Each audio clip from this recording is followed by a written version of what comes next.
बिस्मिल्लाहिर्रहमानिर्रहीम, अस्सलाम वालेकुम, good morning and welcome to morning at home. एक और हंसती मुस्कुराती खिलखिलाती मॉर्निंग के साथ जुगन काजिम आपके सामने हाजिर है। व्यूअर्स, आज 8 मई है और 8 मई को पाकिस्तान समेत दुनिया भर में वर्ल्ड थैलेसीमिया डे मनाया जाता है। अब थैलेसीमिया एक ऐसी बीमारी है जिसके बारे में अवेयरनेस होना और उसको प्रिवेंट करना सबसे ज़्यादा अहम है। क्यों? क्योंकि एक दफ़ा ये बीमारी हो जाए तो फिर ये बीमारी इरेडिकेट नहीं होती, ख़त्म नहीं होती। फिर जिस इंसान को भी थैलेसीमिया होता है, चाहे वो थैलेसीमिया माइनर हो या मेजर हो, वो सारी ज़िंदगी इस बीमारी के साथ जीता है या जीती है। अब थैलेसीमिया है क्या? थैलेसीमिया बेसिकली एक जेनेटिक बीमारी है जो फैमिलीज़ में जनरेशन टू जनरेशन जो है वो पास डाउन होती है और इसके बारे में डिटेल्स हम आगे आपके साथ शेयर करेंगे। और ये बेसिकली खून की बीमारी है।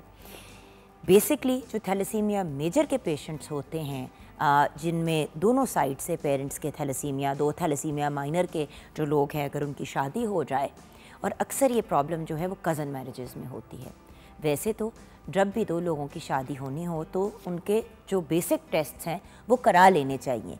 और हमारे मुल्क में तो वैसे ही थैलेसीमिया बहुत प्रेवलेंट है क्योंकि हमारे यहाँ कज़न मैरिजेस का सिलसिला जो है वो काफ़ी ज़्यादा रेगुलरली कंटिन्यू करता है। व्यूअर्स देखें, अगर दो थैलेसीमिया माइनर के लोगों की शादी होती है तो उनके बच्चा जो है वो थैलेसीमिया मेजर की बीमारी उसको हो जाती है। थैलेसीमिया मेजर में आपको कुछ बच्चों को हर हफ्ते, कुछ बच्चों को हफ्ते में 3 दफ़ा ब्लड लगना होता है और अगर ब्लड ना लगे तो फिर बच्चे जो है वो इस दुनिया से रुखसत हो जाते हैं। व्यूअर्स, ये एक प्रिवेंटेबल बीमारी है। ये ऐसी बीमारी नहीं है जो ज़ुकाम खांसी हुई तो आपको हो गया या एक दूसरे से आपको लग जाती है, लेकिन ये आपके जीन्स में होती है। और जिन फैमिलीज़ में स्पेशली थैलेसीमिया का सिलसिला या मामला है, कोई एक शख्स भी उनकी फैमिली में ऐसा है जो थैलेसीमिया माइनर भी है, तो शादी से पहले उनके भी टेस्ट करवाना, जिसकी शादी हो रही है बच्ची की और जिससे शादी होने जा रही है, उन टेस्ट को कराना ज़रूरी है। और कज़न मैरिजेस को तो इस केस में 100% अवॉइड करना चाहिए। वैसे तो व्यूअर्स, पाकिस्तान में और साउथ एशिया में ही कज़न मैरिजेस जो हैं वो बहुत ज़्यादा कॉमन है क्योंकि हमारा मज़हब अलाउ करता है। लेकिन कज़न मैरिजेस की प्रॉब्लम ये है कि आपस में जब जीन्स मिक्स होती हैं और वही जीन्स बार बार मिक्स होती हैं तो बहुत सी बीमारियां, बहुत से मेडिकल कंडीशंस होने का ख़दशा होता है। हमने देखा है कि बहुत सी प्रेगनेंसी के दौरान प्रॉब्लम्स हो जाती हैं, बच्चों की डेवलपमेंट नहीं होती, बच्चे डिफरेंटली एबल्ड या स्पेशल निकल आते हैं या उनके अंदर कोई मेजर जेनेटिक इश्यूज़ आ जाते हैं। सो व्यूअर्स, रिक्वेस्ट है कि अगर आपकी फैमिली में बार बार कज़न मैरिजेस हो रही है, जैसे कि आपके पेरेंट्स भी कज़न्स हैं, उससे पहले भी उनके पेरेंट्स कज़न्स थे, तो बेहतर है कि आपस में कज़न्स में शादी ना की जाए। और अगर बहुत ज़रूरी है और करनी ही है तो पहले उनके जेनेटिक टेस्ट, उनके ब्लड टेस्ट, बाकी सब चीज़ें करके करें। प्रॉपर मुस्तनद डॉक्टर के पास जाके, गायनेकोलॉजिस्ट से मुलाकात करके, अपने जीपी से मुलाकात करके, बिकॉज़ ये ऐसी कंडीशन है कि बच्चा तो अजियत से गुज़रता ही है थैलेसीमिया अगर उसको हो, और आपकी लाइफ स्पैन भी जो है वो कोई ख़ास लंबा नहीं होता। एक तो थैलेसीमिया की बीमारी में मुब्तला हो, उसके बाद फिर बार बार आपको ब्लड लगना, आपकी पूरी फैमिली जो है इस मामले में जो है वो स्टक हो जाती है और फिर आगे से समझ नहीं आती कि क्या करें।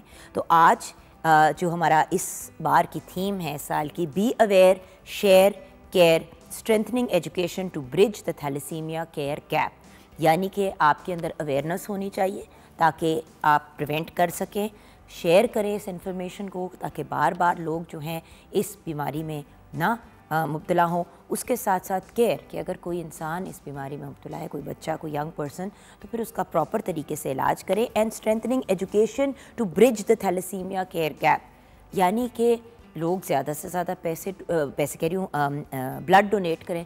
बहुत सी ऐसी जगहें हैं जहाँ पे थैलेसीमिया की केयर और थैलेसीमिया से रिलेटेड काम किया जा रहा है।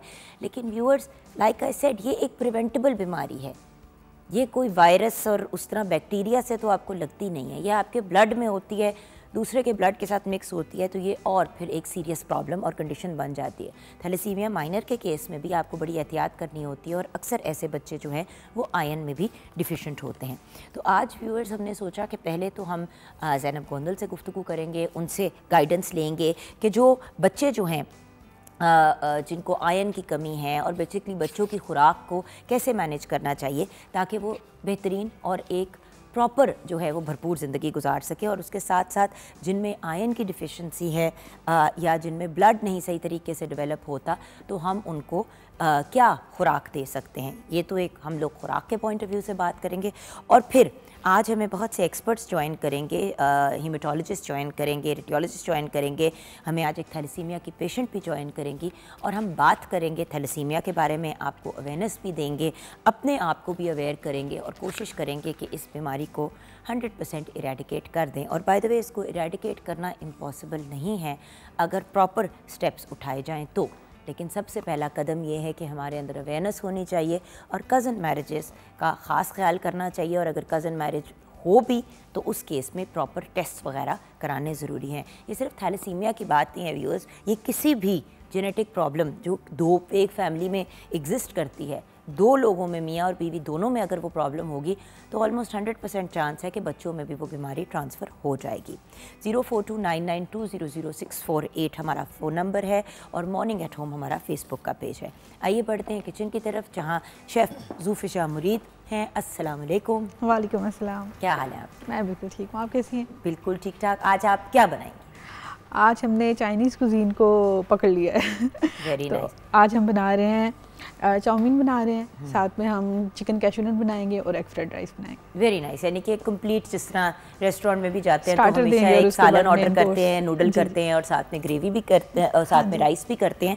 तो तीनों चीज़ें एक्चुअली व्यूअर्स, हम वो चीज़ें आपको बनानी सिखाते हैं जो आप घर में आसानी से भी बना सकें, और उसके साथ साथ वो वाली चीज़ें जो रेस्टोरेंट्स पे जो हम जाते हैं तो हमें बहुत ज़्यादा एक्सपेंसिव पड़ती हैं, आप ये घर में भी बना सकते हैं। और कैशूनट चिकन, अब लोग कहेंगे कि काजू बड़े महंगे हैं, अगर काजू के साथ नहीं बनाना तो आप इसको बादाम के साथ भी रिप्लेस कर सकते हैं या पीनट्स के साथ भी रिप्लेस कर सकते हैं। तो वो चिकन विद आमंड बन जाएगी या कंग पाओ चिकन बन जाएगी। जी, तो मैं पहले आपको इसके इंग्रेडिएंट्स बताती हूँ। चाउमीन बनाने के लिए हमें चाहिए स्पैगेटी 1 पैकेट, मुर्ग का गोश्त आधा किलो, तेल 100 मिलीलीटर, गाजर 1 कप, शिमला मिर्च 1 कप, बंद गोभी 1 कप, हरा प्याज 1 गट्ठी, लहसुन 1 अदद, सोया सॉस हस्बे ज़रूरत, सिरका हस्बे ज़रूरत, चिली सॉस हस्बे जायका, चिली गार्लिक सॉस हस्बे ज़रूरत, काली मिर्च हस्बे जायका, सफ़ेद मिर्च हस्बे जायका। एग फ्राइड राइस बनाने के लिए एक एक करके पहले तरीका बताएं, पहले एक एक करके बनाने। चलें ठीक है, क्योंकि वो सारे इंग्रेडिएंट्स बता देंगे वो जंबल हो जाता है ना। ठीक है, चलें। एक रेसिपी जी, चाउमीन बनाने के लिए मैंने ये स्पैगेटीज लिए हैं, इसको हम पहले बॉईल कर लेंगे। आप एग नूडल्स भी यूज़ कर सकते हैं इफ़ यू वांट टू। जी जी जी, वो इट्स अप टू यू। इसको मैं पहले इसको बॉईल कर लूँगी। बॉईल करने के बाद फिर हम गार्लिक को सौते करेंगे। गार्लिक को सौते करने के बाद जो मैंने वेजिस बताई हैं उसको हम ले लेंगे जूलियन में और उसको भी सौते कर लेंगे। सौते करने के बाद हम लेंगे इसमें सिरका लेंगे, सोया सॉस लेंगे, डॉग सोया सॉस लेंगे, चिली सॉस लेंगे। ये इन सारी चीज़ों को मिला के तो ये हम इसका एक मिक्सचर बना लेंगे जो हम डालेंगे इसमें जो हमने वेजिस सौते की हैं, और अलग से हम चिकन को सौते करेंगे सिरके के साथ ताकि वो टेंडर हो जाए। उसके साथ फिर उसको मिक्स करके और फिर हम अपने ये जो हमने स्पैगेटीज बॉईल किए हैं हम इसको करके जी और इसमें हम टॉस कर लेंगे। ये बिल्कुल सिंपल सी रेसिपी है। नेक्स्ट रेसिपी जी, तो नेक्स्ट हम आते हैं एग फ्राइड। बड़ा अच्छा ऑप्शन है, बच्चे बड़े शौक से लंच बॉक्स में भी लेके जाते हैं। जी, तो नेक्स्ट हम आते हैं एग फ्राइड राइस की तरफ। चावल हैं 1 किलो, तेल है 100 मिलीलीटर, गाजर आधा कप, बंद गोभी आधा कप, शिमला मिर्च आधा कप, हरा प्याज 1 गट्ठी, अंडे 4 अदद, जर्दा रंग 1 चुटकी। तो एग फ्राइड राइस बनाने के लिए पहले तो हम चावल बॉईल करेंगे और बॉईल करने के बाद उनको ठंडा करेंगे। ये एग फ्राइड राइस कभी भी गर्म चावलों से नहीं बनाएंगे हम। और मतलब अगर एक दिन पहले के हों राइस वो ज़्यादा अच्छे बनेंगे, वो ज़्यादा अच्छे बनेंगे।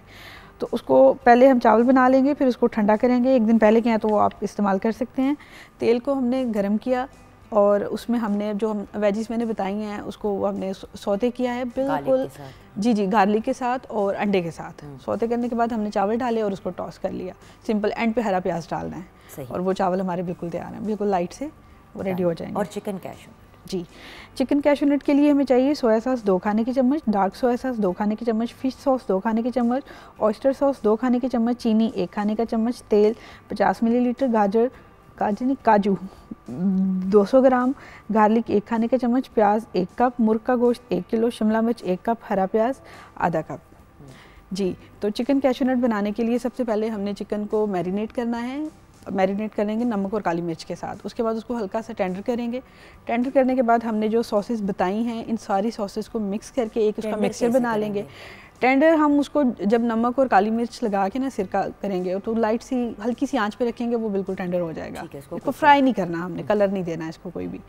और उसके बाद हम ये सारी सॉसेस मिक्स करेंगे। ये सॉसेस हम उसमें डालेंगे और इसमें जाएंगे प्याज जाएंगे, हल्के से इसको भी सौते करेंगे। ये भी कलर नहीं देंगे अपना, और ना ही ये बिल्कुल जूसी से रहने चाहिए। चिकन करके उसको टॉस करेंगे। टॉस करने के बाद हम इसमें कैशू नट जो है वो हम इसको वो कर लेंगे, फ्राई कर लेंगे। फ्राई ऑयल के साथ कर लें, बगैर ऑयल के कर लें, ये आपकी है। और करके हम उसको मिक्स करेंगे और चिकन कैशू नट हमारा बिल्कुल तैयार है। वंडरफुल। तो ये हमारी तीनों रेसिपीज़ हैं आज की चाइनीज़ कुजीन की। आप भी ज़रूर ट्राई कीजिएगा। घर पे यूजुअली इंग्रेडिएंट्स होते ही हैं, ना भी हों तो ये इतनी एक्सपेंसिव इंग्रेडिएंट्स नहीं है। आप लें और आप एक बड़ा अमेजिंग सा आज डिनर या लंच तैयार कर सकते हैं बच्चों के लिए, अपने घर वालों के लिए। हम छोटी सी ब्रेक की तरफ जाएंगे व्यूअर्स। आज वर्ल्ड थैलेसीमिया डे है, इसकी मुनासबत से गुफ्तगू करेंगे। सबसे पहले तो एक न्यूट्रिशनल पॉइंट ऑफ व्यू से बात करेंगे कि खुराक कैसी लेनी चाहिए, क्योंकि आई फर्मली बिलीव कि खुराक में, खाने में ही शिफा है, लेकिन डिपेंड करता है कि आप किस तरीके से और कौन कौन सी चीज़ों को कंज्यूम करते हैं। तो ब्रेक की तरफ जाएंगे, ब्रेक के बाद वापस आएंगे। आप हमारे साथ रहिएगा।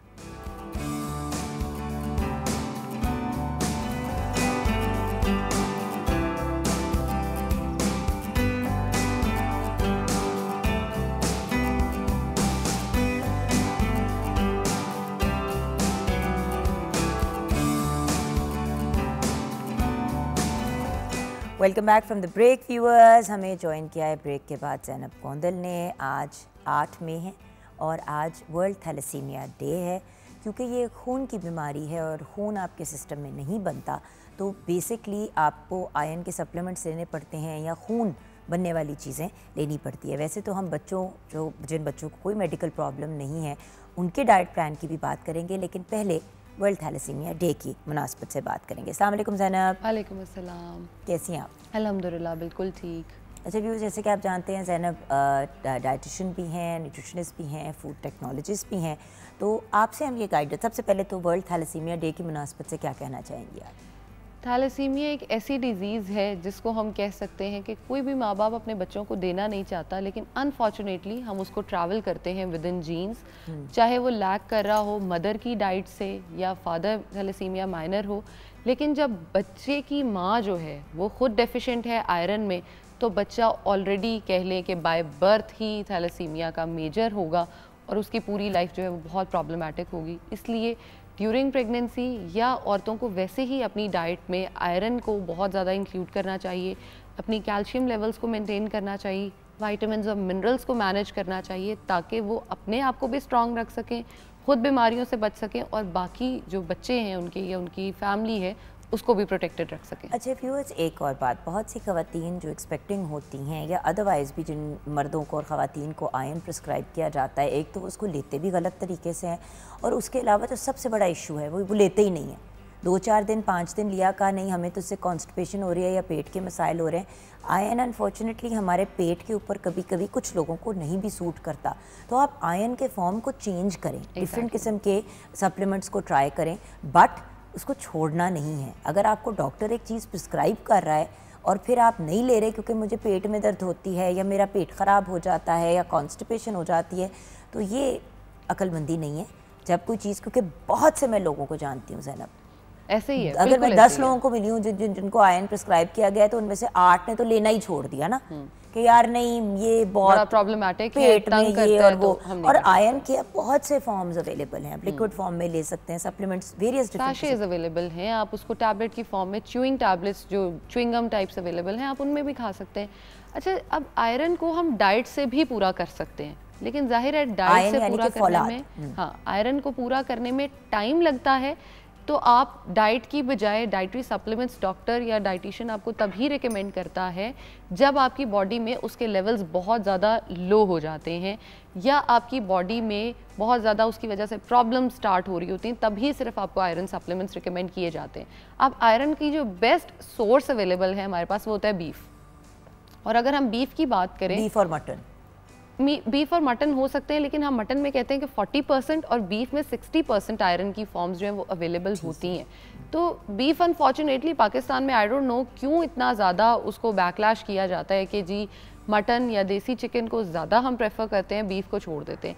हालांकि बीफ जो है वो आयरन को अगर आप इस्तेमाल करते हैं, बीफ कंजेक्टिव अगर हम यूज़ करते हैं 1 महीना, लाइक हफ्ते में 3 दिन इस्तेमाल कर लेते हैं, तो 1 महीने में बहुत हद तक हम कह सकते हैं कि लेवल्स जो हैं वो हम पूरे कर सकते हैं, मीट कर सकते हैं अपने लेवल्स की रेंजेस को।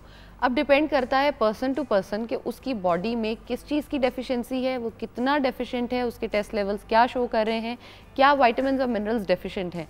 प्लीज़ ये ना करें कि आप खा रही हैं तो मैं इसलिए खा रही हूँ, फलाना खा रहा है तो मैं इसलिए खाऊं, ज़ैनब खा रही है तो इसलिए मुझे खाना चाहिए। ये चीज़ बिल्कुल गलत है। खुद अपनी डाइट का, अपने जो न्यूट्रिएंट्स हैं उनको मैनेज ना किया करें इस तरह से, क्योंकि अगर अक्सर हम देखते हैं कि बहुत सारे लोग जो खुद से वेट लॉस करते हैं, आपने भी देखा होगा, मैंने भी देखा है, वो क्या करते हैं, हेयर फॉल बहुत कॉमन होता है, स्किन ख़राब होना बहुत कॉमन हो जाती है, स्किन पे डार्क सर्कल्स, पिगमेंटेशन और डिसकलरेशन बहुत कॉमन होती है। क्यों कॉमन होती है? क्योंकि हम अपनी मर्जी से डाइट प्लान बनाते हैं, और यूजुअली जो पेशेंट खुद से वेट लॉस करके आया हुआ होता है उसका डाइट प्लान क्या होता है, सुबह उठते ही पानी का ग्लास में नींबू और पता नहीं क्या क्या डाल के पिया, उसके बाद सारा दिन कुछ नहीं खाया, दोपहर को जो है 2 खीरे खा लिए, रात को आधी रोटी खा ली, मेरा वेट लॉस बहुत अच्छा हो गया। फिजिकल एक्टिविटी ज़ीरो रही क्योंकि ताकत ही नहीं थी कुछ खाने की। अब जो माँ जो है, ताकत ही नहीं थी एक्सरसाइज करने की। एग्जैक्टली अब जो माँ जो है वो खुद कुछ नहीं खा रही, वो अपने बच्चे को क्या चीज़ देगी? एग्जैक्टली। और बहुत सारी माएँ ये बात करती हैं कि मैं बच्चों में बहुत ज़्यादा बिजी रहती हूँ, इसलिए मेरे पास खुद पे ध्यान देने के लिए टाइम नहीं होता। अच्छा, लेकिन अभी क्योंकि हम बच्चों की बात करें, तो जो बच्चे थैलेसीमिया के पेशेंट हैं, क्योंकि माइनर का अलहदा मसाइल होते हैं और मेजर के अलहदा मसाइल होते हैं। माइनर में तो ज़्यादातर आयन का लेवल लो होता है, फेरेटिन लो होता है, उसको डेवलप करना होता है, और मेजर में तो आपको ब्लड लगता है। बिल्कुल। और आप ये देखें कि आयरन के लेवल्स जो होते हैं, बेसिकली ऑक्सीजन कम होती है हमारी हीमोग्लोबिन में, ग्लोबिन में बेसिकली, और हीमोग्लोबिन के जब लेवल्स कम होते हैं तो उसमें ऑक्सीजन के लेवल्स बहुत ज़्यादा ड्रॉप होने लग जाते हैं। अगर आप आयरन की बहुत ज़्यादा सप्लीमेंटेशन करते भी हैं तो भी आप अपने ग्लोबिन में ऑक्सीजन के लेवल्स को पूरा नहीं कर पाते। अब मसला वहाँ जाके आता है जब हम क्या करते हैं, ओवरडू कर देते हैं अपने आयरन के सप्लीमेंट्स को। थैलेसीमिया बच्चों में मैं बात कर रही हूँ, नॉर्मल पेशेंट में बात नहीं कर रही। अब थैलेसीमिया के बच्चे जो हैं, अगर आपने कोई उनको आयरन रिच फूड दे दी है, उनका खाने का दिल कर रहा है, तो हम उनको साथ चाय का इंटेक कराएंगे।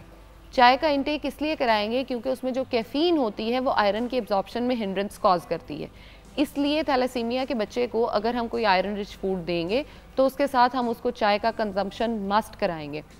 अब इसके साथ दूसरी तरफ ये क्वेश्चन रेज होता है कि आम लोग जो हैं वो डेली बेसिस पे जो नाश्ता करते हैं उसके अच्छा, एक बात जरा मैं क्लियर कर दूं कि people with thalassaemia can get too much iron in their bodies. उनकी प्रॉब्लम होती है आयरन ओवरलोड। एग्जैक्टली, आयरन बहुत ज़्यादा हो जाता है और हमने आयरन उनकी बॉडी में बैलेंस आउट करना है, यानी कम करना है। अच्छा, मैनेज करना है। और आयरन इसलिए थैलेसीमिया में हाई होता है क्योंकि पहले जो ब्लड ट्रांसफ्यूजन्स होती हैं उससे आपकी, अच्छा ठीक है मुझे समझ आ गई, बेसिकली आयरन थैलेसीमिया माइनर में आयरन की कमी होती है, बिल्कुल, और थैलेसीमिया मेजर के अंदर क्योंकि आपको बार बार वो ब्लड लग रहा होता है, ब्लड लग रहा होता है, तो आपका आयरन ओवरलोड का प्रॉब्लम भी हो सकता है। आयरन बहुत ज़्यादा हो जाता है तो हमने उसको कम करना। सो माइनर के अंदर डिफिशिएंसी होती है, और जो मेजर होता है थैलेसीमिया, जिनको ब्लड लग रहा होता है, उसमें आपने आयरन के लेवल्स को मैनेज करना होता है। ठीक हो गया। इसीलिए मैंने कहा ना कि अगर आप किसी बच्चे को आयरन का फूड दे रहे हैं तो आप उसके साथ चाय उसको देंगे, ताकि वो कैफीन हिंड्रेंस कॉज करेगा और आपकी बॉडी में आयरन को एब्जॉर्ब नहीं होने देगा। ठीक है। तो इसीलिए हम अक्सर कहते हैं, जैसे मेजर बड़े लोग जो हैं, हम लोग नाश्ता ही ये करते हैं, नाश्ता और साथ चाय, अंडा पिया, अंडा खाया, चाय पी, दूध पिया, सब कुछ खाया पिया, और उसके बिल्कुल साथ चाय भी फ़ौरन से कंज्यूम कर ली, तो वो आयरन आपकी बॉडी में एब्जॉर्ब ही नहीं हुआ। ठीक है। दूसरा, थैलेसीमिया के पेशेंट्स में, बच्चों में जो चीज़ें आपको इनकॉर्पोरेट करानी चाहिए वो क्या है? एप्पल्स उनको दें, बीटरूट उनको दें, ताकि उनकी बॉडी में एक तो जो ब्लड हम कह रहे हैं बहुत ज़्यादा लॉस हो रहा है, आयरन की जो है वो कह लें एक्सेस हो रही है, आप उसको बैलेंस आउट कर सकें। दूसरा, इसके लिए एक बहुत मज़े का जूस होता है, आप एप्पल जूस बना लें और उसके अंदर सिनेमन ऐड करके, दारचीनी जो है वो डाल के उनको दें, तो वो उनकी बॉडी में बहुत ज़्यादा बैलेंस आउट करती है उनके आयरन लेवल को और उनकी बॉडी में जो एनर्जी है उसको। अच्छा, आप बढ़ते हैं टूवर्ड्स नॉर्मल चिल्ड्रन, बिकॉज सबसे ज़्यादा जो इस वक्त कंसर्न होता है पेरेंट्स का, जिनके बच्चों में कोई ऐसी मेडिकल इशू नहीं होती कि हम अपने बच्चों को क्या डाइट प्लान दें, हमें समझ नहीं आ रही। आजकल के बच्चे ज़्यादातर नगेट्स, फ्राइज़, अच्छा मैंने ऐसे बच्चे भी देखे जो सिर्फ सफ़ेद चावल खाते हैं, क्योंकि हम सिर्फ सफ़ेद चावल खाते हैं, मतलब वाइट राइस टोटल खा लिया और साथ में दूध पी लिया। तो भाई आप कितना दूध और कितना सफ़ेद चावल खिलाएंगे, और न्यूट्रिएंट्स क्या जा रहे हैं, ना सब्जी खाते हैं ना फल खाते हैं, कोई प्रोटीन नहीं जा रहा, कोई फाइबर बॉडी में नहीं जा रहा, तो वो एंड अप करेंगे और बहुत ज़्यादा अक्सर बच्चों को कॉन्स्टिपेशन बड़ी सीवियर होती है छोटे बच्चों को। इसीलिए कॉन्स्टिपेशन होती है क्योंकि फाइबर का इंटेक कोई भी नहीं है, बॉडी में कुछ भी नहीं जा रहा। और अगर सिर्फ दूध ही आप पी रहे हो तो दूध आपकी लाइफ में एक एज तक तो आपकी जो कह लें लेवल्स हैं उनको पूरा कर सकता है, बिल्कुल। लेकिन सिंपल दूध जो है या डब्बे वाला दूध, अच्छा ये भी आजकल बड़ा कॉमन है कि बच्चों को डब्बे वाला दूध कोई भी मिक्स करके ग्लास में बड़े उससे दिया जाता है कि ये आपकी बॉडी में बड़े लेवल्स को जी रेज करता है, बड़े न्यूट्रिएंट्स हैं, विटामिन्स हैं। ऐसा कुछ नहीं है उसके अंदर। सिंपल दूध अगर आप उसको देते हैं, जो आम खुला दूध मिलता है, तो वो सबसे बेहतरीन है अगर आप उसको देते हैं तो। उसके साथ बच्चों की डाइट में अंडे बट एक सर्टेन एज के बाद खुला दूध आपने ऐसे ही नहीं दे देना, कम से कम 1 साल के बाद, 1 साल के बाद, बिकॉज बच्चे का निज़ाम हज़म जो है वो उस हिसाब से फिर डेवलप हो चुका बिल्कुल होता है। बिल्कुल। और इसके साथ अंडा बच्चों को लाजमी तौर पे दें। इसके साथ अब मेजर क्वेश्चन एक जो मुझे लगता है कि बच्चों को अक्सर हम बहुत ज़्यादा खाने दे रहे होते हैं और हमें उनकी एलर्जीज़ का नहीं पता होता, क्योंकि पैदा होते ही बहुत सारे लोगों में वो एलर्जीज़ नहीं होती, विद द टाइम वो डेवलप हो जाती हैं। जैसे लैक्टोज इंटॉलरेंस है, माइट भी आपको बचपन में नहीं थी, 40 साल में हो गई। बच्चे जो हैं जो पैदा होते हैं वो लैक्टोज इंटॉलरेंट होते हैं। तो होता क्या है कि माँ का दूध सूट कर जाता है, लेकिन सिर्फ उस केस में अगर माँ खुद, क्योंकि मैंने पहले भी व्यूअर्स के साथ ये बात शेयर की थी कि मेरी ही जानने वालों की एक की बेटी वाज एक्सपेक्टिंग बेटी हुई उनकी। अच्छा, जब भी बच्ची दूध पिए एकदम से मतलब उसको वॉशरूम आ जाता था, और मतलब छोटी सी न्यूबॉर्न बच्ची, समझ ही ना आए कि इसको क्या है, बार बार डॉक्टर के पास लेके जाएं कि बिल्कुल ही लिक्विड जो है वो बच्ची के पेट से निकल रहा है और उसकी कुछ सेहत नहीं ठीक हो रही। डॉक्टर ने कहा कि इसको शायद दूध से एलर्जी है। तो माँ ने कहा मैं तो इसको टॉप फीड देती नहीं हूँ, मैं तो अपने दूध पे। तो डॉक्टर ने कहा आपको भी दूध और दूध से बनी अज्जा छोड़नी पड़ेंगी जब तक बच्ची दूध पी रही है आपका। तो बड़े मुश्किल टाइम से वो गुजरी थी, और फिर कुछ टॉप फीड्स भी ऐसी मिल जाती हैं जिनमें जो है वो जो लैक्टोज इंटॉलरेंट बच्चों के लिए होती है। अब उसके बाद बहुत सारे लोगों में, बच्चों में भी बड़ों में, दाल से एलर्जीज बनना शुरू हो जाती हैं। अच्छा, उसके बाद व्हीट एलर्जीज, ग्लूटेन एलर्जीज तो हम सुनते ही हैं, लेकिन दाल से एलर्जी जो है वो भी बहुत ज़्यादा लोगों में देखी जाती है। जैसे आप एक एग्जाम्पल दे रही हैं, मैंने एक बच्ची देखी है जिसको दाल से भी एलर्जी है, दूध से एलर्जी है, आटे से एलर्जी है, गोश्त से एलर्जी है। खाने के लिए बचा क्या? नहीं, बट बहुत दफ़ा मैंने ये भी सुना है कि ये उन बच्चों को होती है जिन बच्चों को बचपन में आपने ये चीज़ें नहीं इंट्रोड्यूस कराई होती, बचपन में इंट्रोड्यूस भी नहीं कराई होती, या उनकी मदर में वो डेफिशिएंसीज होती है। अगर बच्चा जब बच्चा 4 साल का हुआ है तब आप उसको एकदम से पहली दफ़ा दाल देंगे। बहुत से माँ बाप जो हैं सॉलिड फूड की तरफ बच्चा 2-2.5 साल का होता है तब लेके आते हैं, और इस दौरान दालें और बहुत सी चीज़ों का इस्तेमाल करते ही नहीं है। वही 6-8 चीज़ें जो है वो घुमा के बच्चों को खिला रहे हैं। अच्छा, एलर्जीज जो है ना, उसके डेवलप होने का एक मेन रीज़न भी ये होता है कि आपका गट जो होता है, जब आप उसको बहुत टाइम तक एक चीज़ नहीं देते तो उसको वो भूल जाता है कि मैंने उसको किस तरह से डाइजेस्ट करना है, उसको किस तरह से मैंने बॉडी में एब्जॉर्ब कराना है। क्योंकि बॉडी ऐसे तो वर्क नहीं करती कि आपने कुछ भी बॉडी में डाला और वो एक्टिव होके चल पड़ा। इसकी एग्जांपल मैं कार से ही देना चाहूँगी। अगर आप कार में फ्यूल फुल कर भी लेते हैं तभी आपको स्विच ऑन करना पड़ता है तो गाड़ी चलती है। Same is the case with your body. आप बॉडी में अगर खाना डाल भी लेंगे, लेकिन जब तक आप खुद एक्टिव नहीं होंगे वो खाना आपकी बॉडी में डिवाइड नहीं होगा और उसके कोई भी फ़ायदे जो हैं वो आपको नहीं मिलेंगे। आपकी बॉडी जो है वो डेफिशिएंट ही रहेगी इन एनी वेज़। इसलिए बच्चों में 2-3 चीज़ें लाजमी डेली बेसिस पे इंक्लूड करें। एक तो अंडा उनको ज़रूर दें, दूध उनकी डाइट में ज़रूर इनकॉर्पोरेट करें। तीसरा, प्लीज़ उनको अगर आप पराठे देना चाहते हैं तो देसी घी के दें। सादा ऑयल जो है उसका बल्कि नुकसान हो रहा होता है, वो चीज़ ना दें। अगर फॉर एग्ज़ाम्पल हम कहते हैं कि अफोर्डेबिलिटी इश्यूज़ हैं, क्योंकि आजकल अक्सर लोग मुझे आगे से ही कहते हैं कि अफोर्डेबिलिटी का इशू है, तो आप चाहे थोड़ा सा इस्तेमाल कर लें, लेकिन देसी घी का 1 चम्मच बच्चे की एक रोटी में इस्तेमाल करें, सालन में उसके साथ सब्जियां देसी मक्खन निकल खुद आता बनाएं है। और साथ उसके सब्जियां इंट्रोड्यूस कराएं बच्चे को, ताकि उसकी बॉडी में किसी भी चीज़ की डेफिशिएंसी ना हो सके। आपने कॉन्स्टिपेशन की बात की, बचपन से जिस बच्चे को कॉन्स्टिपेशन होती है वो थ्रू आउट लाइफ उसके साथ चलती है। और कॉन्स्टिपेशन जो है वो मदर ऑफ ऑल डिजीजेज होती है। कोई भी डिजीज़ है वो कॉन्स्टिपेशन से ही स्टार्ट हो रही है। आपका गट खराब हो रहा है, कॉन्स्टिपेशन की वजह से हो रहा है। आपकी स्किन खराब हो रही है, वो भी बहुत हद तक कॉन्स्टिपेशन का उसमें रोल होता है कि आपकी बॉडी से जितने कह लें फालतू मादे हैं वो बाहर ही नहीं निकल रहे, तो वो आपकी स्किन पे ही नज़र आएंगे, आपकी बॉडी पे नज़र आएंगे, तो वो कोई ख़ास रिजल्ट्स और अच्छी चीज़ें नहीं नज़र आती। इसके अलावा बच्चों को अगर आपने कबाब देने हैं, नगेट्स देने हैं, तो घर पर खुद बना कर दें। अगर आप बाहर से फ्रोज़न फूड्स ले भी आते हैं, पता है मुझे कबाब से कोई इश्यू नहीं है, लेकिन बच्चा कबाब खाने वाला बने ना। हम छोटे थे तो हमें अगर स्नैक चाहिए होता था तो हमें शामी कबाब दे दिया जाता था, और वो बहुत मज़े का होता हमें लगता था ना। हाँ। अब प्रॉब्लम ये है कि छोटे बच्चे को जब जिसको माँ बाप देखें, आसानी की बात होती है ना, हम आसानी क्रिएट करने की कोशिश करते हैं कि भाई वो चीज़ें बनाएं जो सिंपल है, बस पकड़ा उसको डीप फ्राई किया तैयार कर दिया, उसी तेल में आपने नगेट्स भी बना लिए, उसी में आपने चिप्स बना लिए। अब तो चिप्स भी बंदा आलू के नहीं बनाता, आपको वो बड़े बड़े पैकेट मिल जाते हैं, आप उसी में से बना लेते हैं। कभी कभार किसी बर्थडे पार्टी, किसी ओकेजन पे तो समझ आती है, लेकिन डेली मैंने इतने बच्चे देखे हैं जो डेली बेसिस पे घर से फ्राइड खा के जाते हैं, अपने लंच बॉक्स में फ्राइड कैरी करते हैं, घर आके फिर शाम में, फिर रात में, फिर मतलब पूरा दिन एक टास्क ही ये है कि उन्होंने फ्राइड फूड्स पे जाना है। बर्गर्स, पिज़्ज़ाज बहुत कॉमन, सॉफ्ट ड्रिंक्स बहुत कॉमन, फिर कंप्लेन क्या आती है, मेरे बच्चे की हाइट नहीं बढ़ रही। वही तो प्रॉब्लम है, हाइट के इश्यूज, बोन के इश्यूज। थोड़ा सा बच्चा खेला, कहीं गिरा, हड्डी टूट गई, समझ ही नहीं आई कि भाई ये इतनी तो जोर से चोट भी नहीं लगी थी। हम लोग गिरते थे, पड़ते थे, थोड़े बहुत ब्रूजेस वगैरह होते थे, हड्डियां नहीं टूटती थी इतनी आसानी से। अब हर दूसरा बच्चा जो है ऑर्थोपीडिक के ऑफिस में होता है।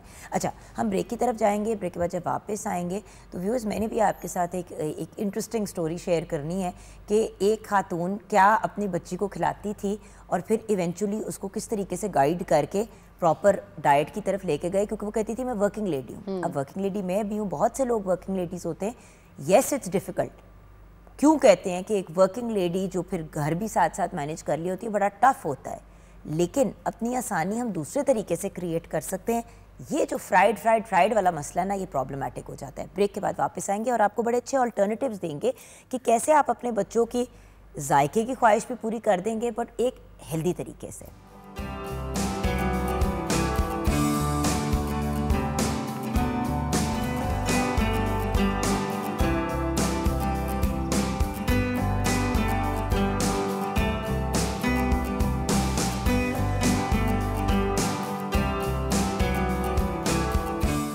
Welcome back from the break viewers. हम बात कर रहे हैं बच्चों की हेल्दी डाइट की ज़ैनब गोंदल से, जो डाइटिशियन है, न्यूट्रिशनिस्ट हैं और फूड टेक्नोलॉजिस्ट हैं।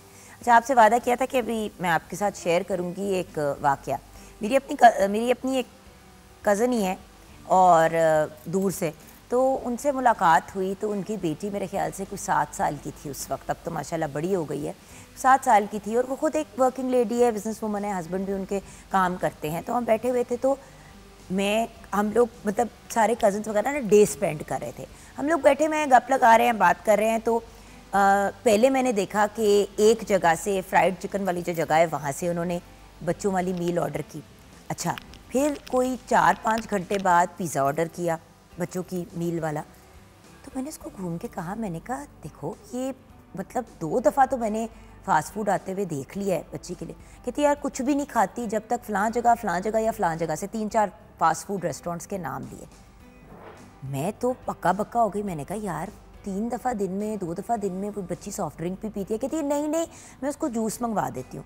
अच्छा, अब डब्बे वाले जूस आपको भी पता है और मुझे भी व्यूअर्स पता है, उसमें फ्लेवर डाला हुआ होता है और उसमें निरी चीनी होती है और मतलब वो कोई उसके अंदर न्यूट्रिशनल वैल्यू नहीं होती। उसके अलावा आप अगर बच्चों को कंसिस्टेंटली फ़ास्ट फूड ही खिला रहे हैं सारा दिन, सुबह के टाइम भी बच्ची जो है वो नाश्ते में नगेट्स एंड फ्राइज़ खा रही है, उसके बाद आप उसको ये दे रहे हैं, तो मैंने कहा तुम क्या कर रही हो? कहती मैं क्या करूँ, मेरे काम का स्केड्यूल ऐसा होता है कि वो, तो मैंने कहा आज तो घर पे थे, कि घर का खाना आप खाती नहीं है। ये भी तो बड़ी प्रॉब्लम है ना ज़ैनब, बच्चों के मुंह पे एक दफ़ा पिज़्ज़ाज और बर्गर्स और ये फ्राइड चिकन्स लग जाए तो वो हाथ ही नहीं लगाते दूसरे खाने को। अच्छा, इसका फिर अगर तो आपने उनको लगा लिया तो उसका सिंपल हल ये है, बी स्ट्रिक्ट विद देम, उनको ज़रा सख्ती से नॉर्मल रूटीन पे वापस लेकर आएँ, क्योंकि ये कोई अच्छी एक्सक्यूज़ नहीं है कि मेरा बच्चा सिर्फ जी बाहर का ही खाता है वरना वो कुछ नहीं खाता। पहले से ही प्रैक्टिस हो तो बहुत अच्छी बात है, अगर वो नहीं कर रहा तो आप उसको इस तरह से रिस्ट्रिक्ट कर सकते हैं, जहाँ आप 3 टाइम बाहर से खिला रहे हैं, 1 टाइम पहले बंद करें, घर का खाना खिलाएं, और फिर उसको ये चीज़, अब मैं वही फिजिकल अब्यूज़ मेंटल अब्यूज़ भी हो सकती है, उसको ये कहें कि अगर तुम ये खाओगे तो I will give you the treat for next 2 meals. फिर आहिस्ता आहिस्ता उसको 2 पे लेकर आएँ और 1 बाहर से, और फिर बिल्कुल बंद कर दें फॉर कम अज़ कम 1 ईयर, ताकि उसकी बॉडी में कोई न्यूट्रिएंट्स बने।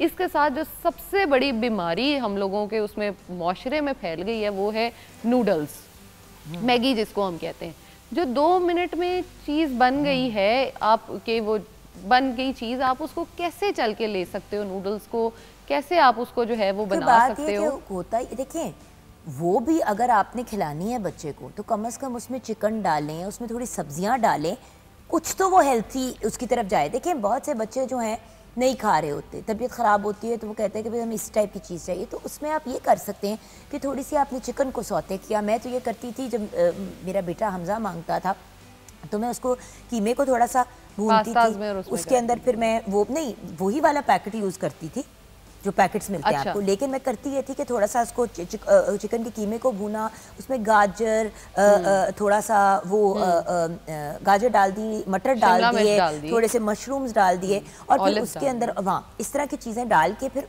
उसके अंदर फिर वो डाल के पैकेट और पानी डाल के आपने उसे कुक कर दिया। भाई कोई तो बच्चे के अंदर न्यूट्रिशन जाए ना। एडवर्स इफेक्ट जो है मैं उसको डिस्कस जरूर करना चाहूँगी। उसके अंदर एक छोटा सा पैकेट होता है जिसका मसाला होता है, और हम कहते हैं टेस्ट उसी से ही बनता है। आपको पता है उससे टेस्ट क्यों बनता है?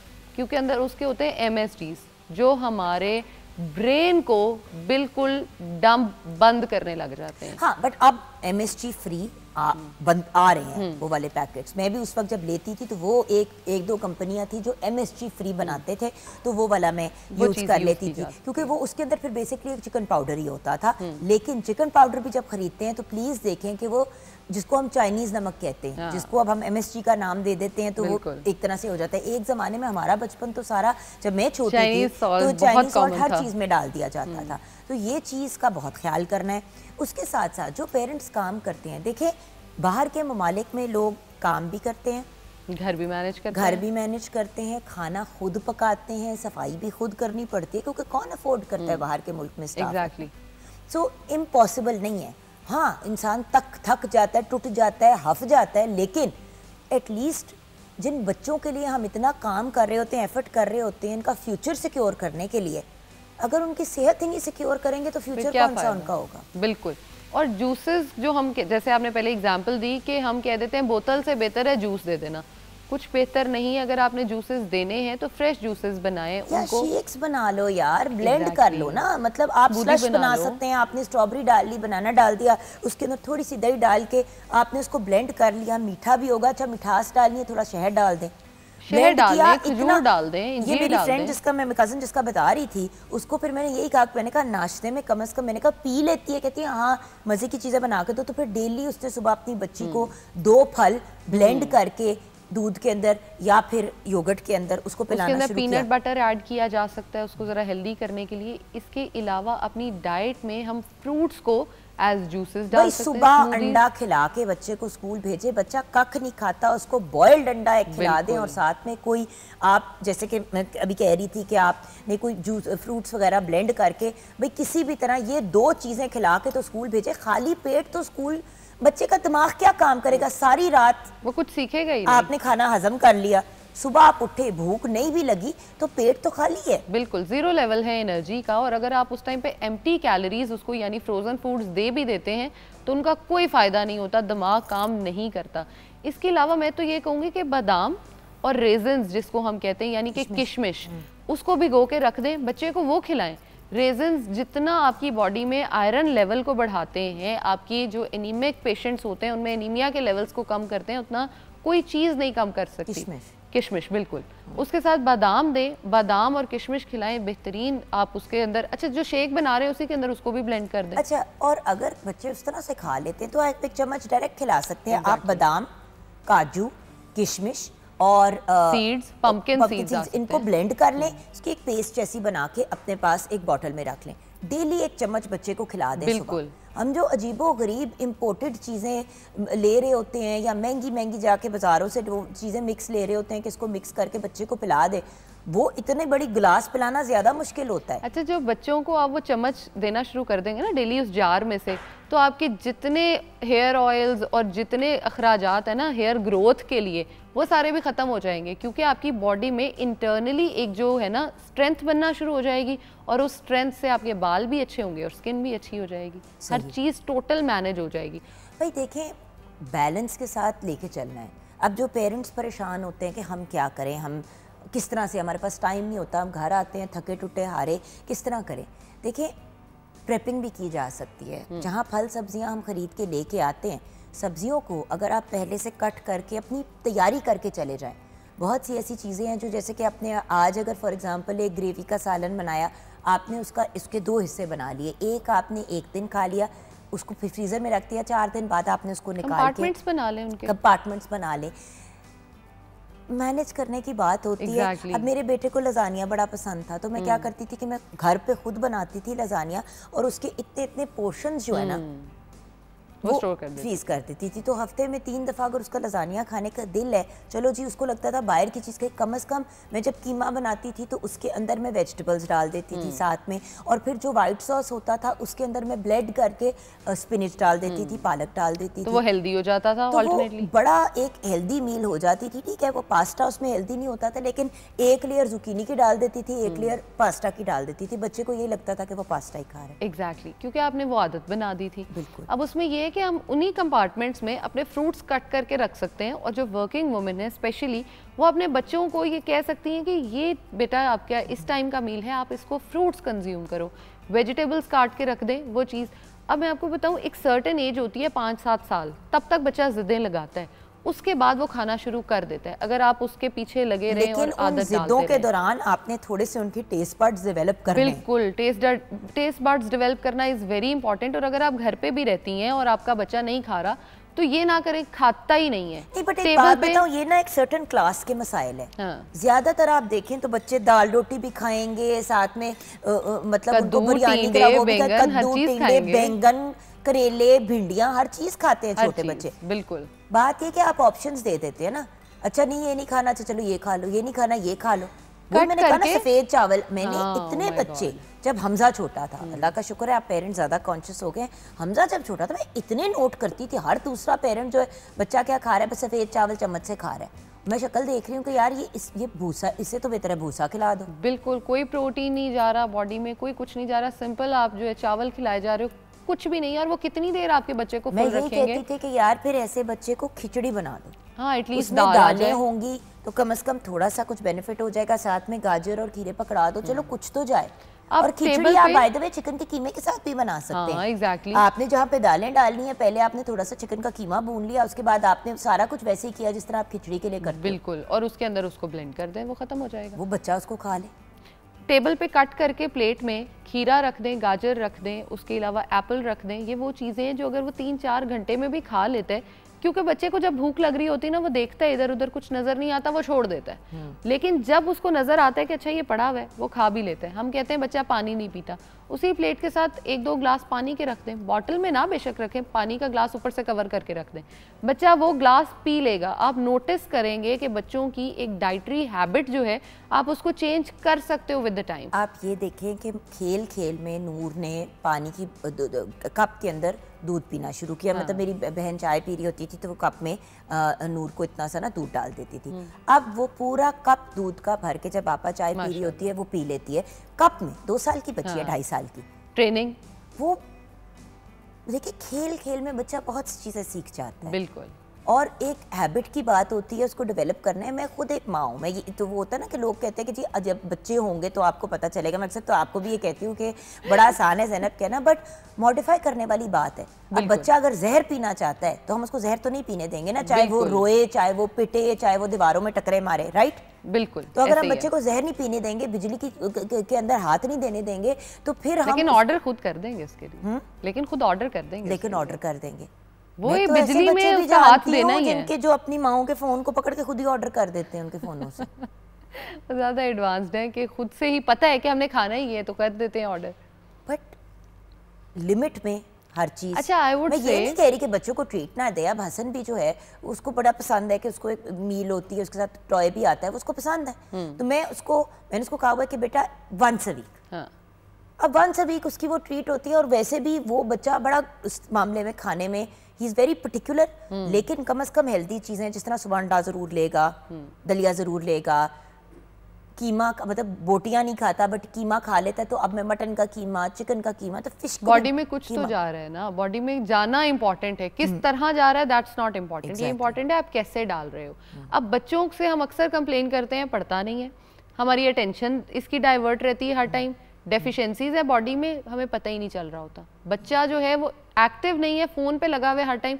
माएँ बड़ी खुश होती हैं, बड़े सुकून से देखता रहता है फोन। वो इसलिए सुकून से देख रहा होता है क्योंकि उसमें एनर्जी नहीं होती। अच्छा, एंड में क्या कहेंगे आप?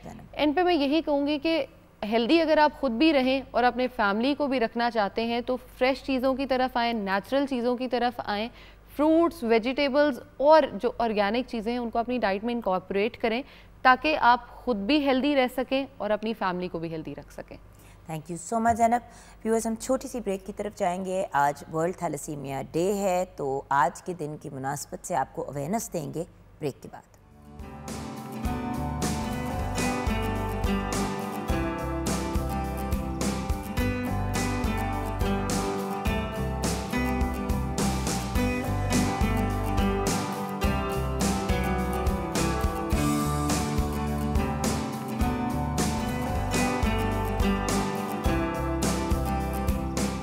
Welcome back from the break viewers. अब हम गुफ्तगू करेंगे टोटली अबाउट थैलेसीमिया।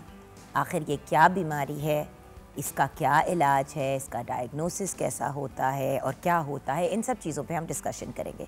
आज हमने रिक्वेस्ट की है अपने कुछ एक्सपर्ट्स को कि आएँ और हमें गाइड करें। हमारे लिए बहुत बड़ा ऑनर है कि तमगा इम्तियाज़ याफ्ता प्रोफेसर डॉक्टर सफ्तर अली मलिक हमारे साथ हैं। रन्स ब्रिलियंट डायग्नोस्टिक सेंटर और आप कंसल्टेंट रेडियोलॉजिस्ट हैं। अस्सलाम वालेकुम डॉक्टर। अस्सलाम वालेकुम। अच्छा, डॉक्टर साहब के साथ हमें ज्वाइन किया है डॉक्टर रुमाना इम्तियाज़ ने। आप कंसल्टेंट हीमेटोलॉजिस्ट हैं और आपने FCPS हीमेटोलॉजी की हुई है। अस्सलाम वालेकुम डॉक्टर साहबा। अस्सलाम। सबसे पहले तो डॉक्टर साहबा, आज के दिन की मुनासबत से, वर्ल्ड थैलेसीमिया डे की मुनासबत से आप क्या कहना चाहेंगी? जी, बिस्मिल्लाहिर्रहमानिर्रहीम।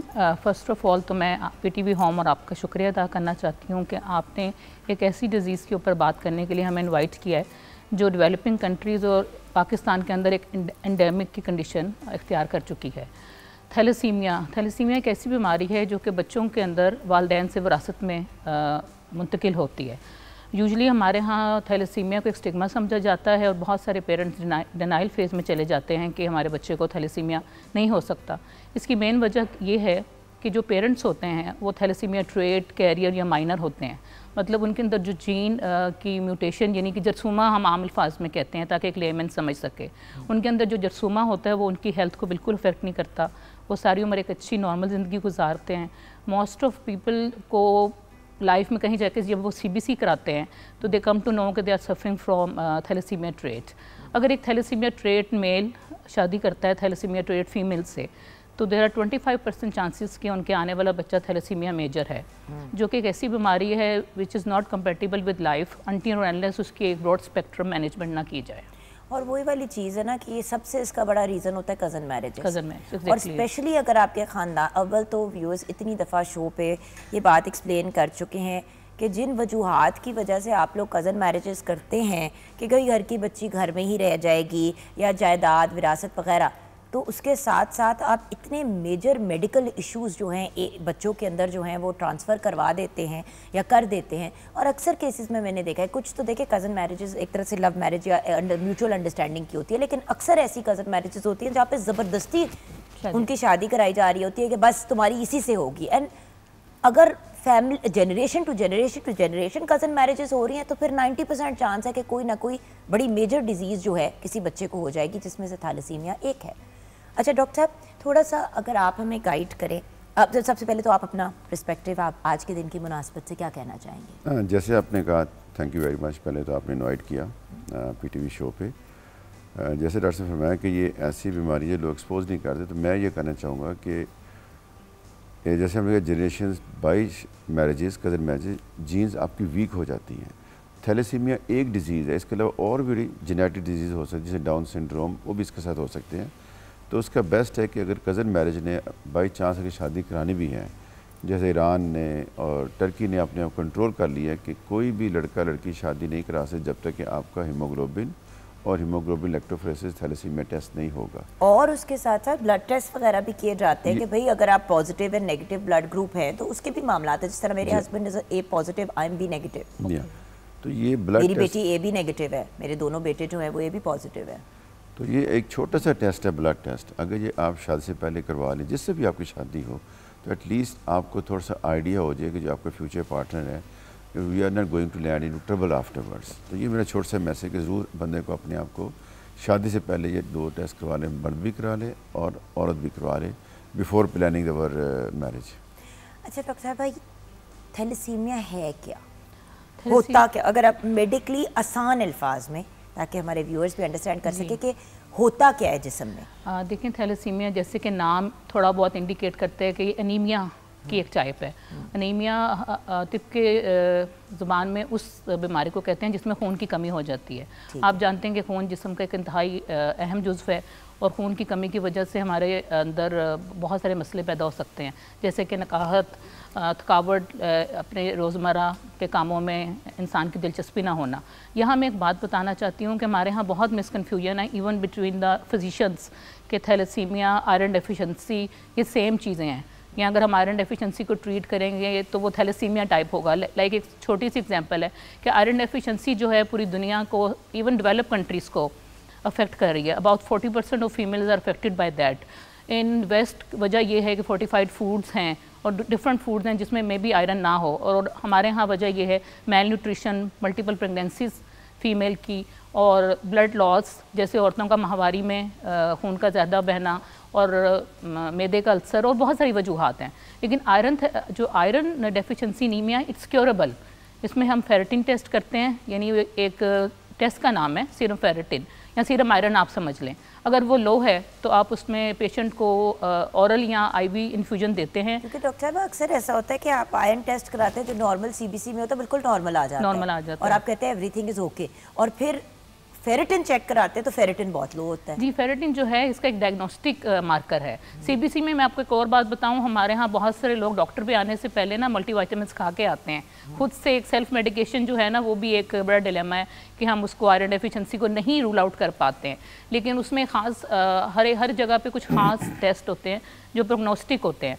तो आयरन डेफिशिएंसी एनीमिया में सिर्फ फेरेटिन हमें बताता है कि आयरन डेफिशिएंसी है, लेकिन ये एक एक्यूट फेज रिएक्टेंट है। एक्यूट फेज रिएक्टेंट वो होता है जो किसी के अंदर इन्फेक्शन में भी बढ़ जाता है। तो हमें रूल आउट करना होता है कि कोई बॉडी में इन्फेक्शन तो नहीं चल रहा, पेशेंट इज़ टोटली नॉर्मल, तो वहाँ हमारा आयरन डेफिशिएंसी एनीमिया या फौलाद की कमी की वजह से जो एनीमिया है वो रूल आउट हो जाता है। Secondary is the thalassaemia. अब थैलेसीमिया ट्रेट, जैसे कि मैंने पहले भी बताया, ये पेशेंट इज़ टोटली नॉर्मल। अक्सर मैंने जो देखा है अपनी प्रैक्टिस में, इवन मेरी फ्रेंड्स और हम डॉक्टर्स भी, बहुत सारे लोगों का अपने हमल के सेकंड ट्राइमेस्टर में जब हीमोग्लोबिन रेज नहीं हो रहा होता डिस्पाइट आयरन थेरेपी और HPLC करवाते हैं, तो बहुत सारे लोग at the age of 23-24 female doctors are मतलब थैलेसीमिया ट्रेट निकलती हैं। एट दैट मोमेंट उनके हस्बैंड का HB इलेक्ट्रोफोरेसिस होना बहुत ज़रूरी है, क्योंकि अगर हस्बैंड भी थैलेसीमिया ट्रेट है तो आने वाला बच्चा जो है उसमें मेजर के चांसेस बहुत ज़्यादा बढ़ जाते हैं। ठीक है, तो बात ये है कि ये एक मरूसी डिज़ीज़ है, इसे छुटकारा मुमकिन नहीं है, लेकिन जो ट्रेट है वो आगे औलाद में मुंतकिल करता है।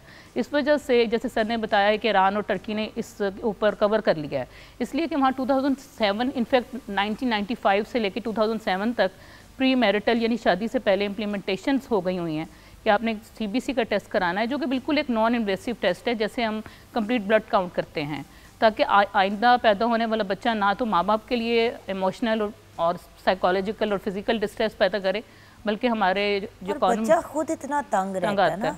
अब बात ये कि डॉक्टर साहिबा बच्चे के अंदर कोई इशू हो, जैसे ऐसा भी होता है कि किसी एक एक्स्ट्रा उंगली होती है किसी बच्चे की, तो वो भी पेरेंट्स को इतना डिस्टर्ब कर देती है। तो ये तो ऐसी चीज़ है जिसके साथ सारी ज़िंदगी जीना है। और फिर ऑब्वियसली बेटी या बेटा हो, फिर यही टेंशन होती है कि यार आगे शादी करनी है, तो जिधर भी शादी करनी होगी उनको बताना पड़ेगा कि ये मसला है, पता नहीं रिश्ता देंगे कि नहीं देंगे, ये भी तो बड़े मसाइल है ना। सो द फैक्ट इज़, अगर हम सबसे पहला तो इम्पॉर्टेंट एलिमेंट ये है कि हमने इसको आगे फैलने नहीं देना। और जो लोग इस स्पेशल जो थैलेसीमिया मेजर के पेशेंट्स हैं, उनका बेहतरीन अंदाज में जिस तरह से हम इलाज कर सकते हैं करें, और उनकी ऑनगोइंग ट्रीटमेंट आपने जैसे कि हमने बात की थी ब्रेक में कि बोन मैरो वाला एक ऑप्शन है, लेकिन वो इतना महंगा ऑप्शन है कि कितने लोग अफोर्ड करते हैं उसको। तो डॉक्टर साहब तशखीस कैसे होती है इसकी? जी, बड़ा इंपॉर्टेंट सवाल है। तशखीस दो तरीके से हो सकती है। एक तो आपको पता नहीं, पेरेंट्स टेस्ट नहीं कराया, औरत प्रेग्नेंट हो गई है। अगर आपको उसमें ज़रा भी सस्पिशियस है तो 11 हफ्ते से लेके 13 हफ्ते के दरमियान when the lady is pregnant, तो उसका प्लेसेंटा डेवलप बनना शुरू होता है, जिसे हम ओवल कहते हैं। तो उस ओवल में से हम बारीक सी सुई डाल के, रिलेटेड इन्वेसिव प्रोसीजर, लेकिन कोई इसका 98% 99% सेफ प्रोसीजर, वो टिश्यू निकालते हैं। हंड्रेड्स ऑफ पेशेंट में कर चुके हैं इस मामले में। वो टिश्यू फिर जाता है लेबॉर्ट्री में, और वहाँ पर उसका थैलेसीमिया टेस्ट हो जाता है। ये तो है 11 हफ्ते में से 13 हफ्ते के दरमियान अगर औरत को प्रेग्नेंट है, उसको पता है कि मेरा रिस्क है, तो मैं उसको करवा सकती हूँ। इसे कहते हैं हम CVS, कोरियोनिक विलस सैम्पलिंग, जहाँ से प्लेसेंटा बनना शुरू हुआ है। अगर औरत भूल गई है, नहीं याद रहा, या प्रेगनेंसी पीरियड मिस हो गया, नहीं पता चला, तो अगर 4 महीने से ज़्यादा अरसा हो चुका है, तो फिर वहाँ से निकालते, फिर हम वहाँ के माँ के बच्चे के पेट के तो पानी होता है, तो उसे कहते हैं एमनियोसेंटेसिस। तो एमनियोसेंटेसिस करके वो 20 cc पानी निकाल के वो फिर दिया जाता है मॉलिक्यूलर एनालिसिस के लिए। फिर वहाँ से चाहता है कि इस बच्चे को थैलेसीमिया है कि नहीं है। ये तो हो गया डायग्नोस करने के लिए। दूसरा, चूँकि माँ के पेट में, ये माँ के पेट में before the birth of the baby, अगर आपको तो चल गया तो then you can manage accordingly as per advice of your consultant. बंदा फिर ज़हनी तौर पे एटलीस्ट प्रिपेयर्ड तो होता है ना, बिकॉज उस वक्त एंड टाइम पे, एंड ऑब्वियसली बच्चे के अगर स्पेशली अगर बच्चा थैलेसीमिया मेजर है, तो बच्चे की पैदाइश पे ही जो आपने फ़ौरन से एहतियातें बरतनी है वो आपको करनी पड़ती है। वो पहले करनी शुरू कर देते कि इंसान को, प्लस मेंटली आप प्रिपेयर हो जाएं कि मैंने उसके लिए क्या क्या ऑब्जर्व करना है, किस डॉक्टर को मिलना है। एक मेंटल भी ट्रॉमा उस वक्त सेटल ना हो, प्लस आपको पता हो अगर कोई ऐसी सीरियस इशू उसके अलावा भी हैं सॉरी, तो you can plan pregnancy accordingly. ये तो है। तीसरा, ऐसे बच्चे जब होते हैं, ये IUGR भी होता है, ग्रोथ टार्डेशन भी हो जाती है। समटाइम्स इन बच्चों के अंदर तिली और लिवर, ये चूँकि डेपोजिशन होती है आयरन की उसके अंदर, तो ये बड़े होना शुरू हो जाते हैं। तो इंट्रायूट्राइन है। जब इंट्रायूट्राइन गुजर गया, बच्चा पैदा हो गया, तो उसके बाद जैसे डॉक्टर साहब ने बताया कि चेहरा टिपिकल बन जाता है, खाने में उसको डिफ़िकल्टी हो जाती है, पेल बच्चा नज़र आता है, एनीमिक नज़र आता है। बाकी तो ब्लड टेस्ट आप करेंगे, हम उसके एज रेडियोलॉजी कर सकते, उसका अल्ट्रासाउंड करते हैं, तो उसमें नॉर्मल लिवर और नॉर्मल स्प्लीन नहीं होती, ये दोनों चीज़ें अनलार्ज हो जाती हैं, बाद की स्प्लीन बहुत बड़ी हो जाती है। तो ये फर्स्ट इंडिकेशन होती है कि why the baby has got a large liver, उसकी मेजरमेंट ज़्यादा ऊपर गया है, तो आप you start worrying for it कि normal. Let me tell you कि 50% बच्चे जो माँ के पेट में होते हैं या पेट से बाद बड़े होते हैं, उनके जिगर में तो या किडनी होगा या लिवर होगा। तो अगर लिवर लार्ज हो गया है और स्प्लीन लार्ज हो गया है, तो ये फर्स्ट इंडिकेशन है उस बच्चे की। अगर कोई इन्वेस्टिगेशन नहीं हुई तो please you start worrying about the thalassaemia blood investigations. तो बात ये कि व्यूअर्स देखें, थैलेसीमिया की तो इन्वेस्टिगेशन अपनी जगह है, लेकिन उससे कनेक्टेड जो आपके ऑर्गन्स हैं और जो इफ़ेक्ट होते हैं बेसिकली, तो फिर अल्ट्रासाउंड और डॉक्टर साहब जिस तरह के आप अपने डायग्नोस्टिक सेंटर पे सारी चीज़ें करते हैं, उनसे एटलीस्ट देखें व्यूअर्स, सबसे पहले तो प्रिवेंशन है। अगर आप प्रिवेंट नहीं कर पाए तो कम से कम तशखीस ऑन टाइम कराएं। तशखीस ऑन टाइम कराएं तो कम से कम आप एक कोई गेम प्लान बना सकते हैं, क्योंकि जब बच्चा गोद में आ जाता है ना, उसके बाद चीज़ें कॉम्प्लिकेट हो जाती हैं। उसके बाद आपको बच्चे को संभालना, हज़ार और चीज़ें होती हैं। एंड देन अगर आप प्रॉपर किसी हेमेटोलॉजिस्ट के साथ कनेक्ट हो जाते हैं तो वो आपको बेहतरीन अंदाज में गाइड करते हैं कि कम से कम लिवर में डैमेज हो और कम से कम स्प्लीन डैमेज हो। राइट डॉक्टर साहबा? हम ब्रेक की तरफ जाएंगे। ब्रेक के बाद जब वापस आएंगे तो एक थैलेसीमिया पेशेंट भी हमारे साथ हैं, उनसे उनके एक्सपीरियंस के बारे में बात करेंगे और हम एक और डॉक्टर साहिबा ज्वाइन करें। जी डॉक्टर साहब। मैं बता रहा हूँ, ये है अल्ट्रासाउंड। उसके अलावा बच्चे के एक्सरे किए जाते हैं, स्कल बोन के ऊपर स्पेशल उसकी पिक्चर आ जाती है। अच्छा। रेडियस, ये स्टर्नम बन रही है, रिब्स के एंटीरियर, वहाँ पे टिपिकल उसकी ना स्वेलिंग नज़र आ जाती है। इसी तरह उसके वो जो अपना हैंड्स है उसके एक्सरे किए जाते हैं, सीटी किया जाता है, एमआर किया जाता है, just to know the level of the disease. So all these modalities are to support the diagnosis and reach the conclusion, ताकि फिर अगेन वही वाली बात कि फिर वो बच्चा या जिसने कल को एडल्ट बनना है वो भरपूर ज़िंदगी गुजार सके। क्योंकि ये बात भी कही जाती है कि थैलेसीमिया मेजर के जो पेशेंट्स होते हैं उनका लाइफ स्पैन बहुत ज़्यादा लंबा नहीं होता, ऑब्वियसली, क्योंकि there so many other things. But अगर आप प्रॉपर मैनेज करें तो एक लंबी सेहतमंद ज़िंदगी गुजारी जा भी सकती है। ब्रेक के बाद इस पर गुफ्तगू कंटिन्यू करेंगे।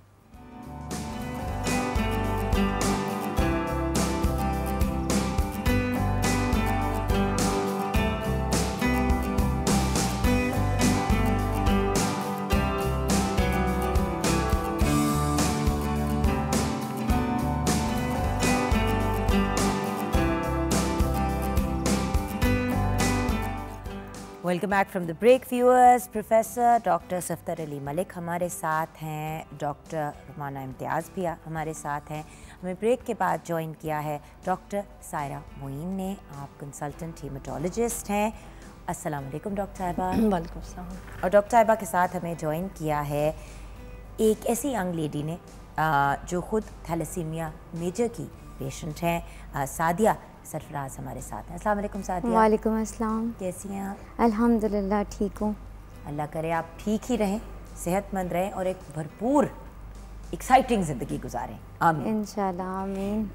अच्छा डॉक्टर साहब, सबसे पहले तो हम अभी वर्ल्ड थैलेसीमिया डे के पॉइंट ऑफ व्यू से बात करें तो आप कोई बात कहना चाहेंगी आज के दिन की मुनासबत से?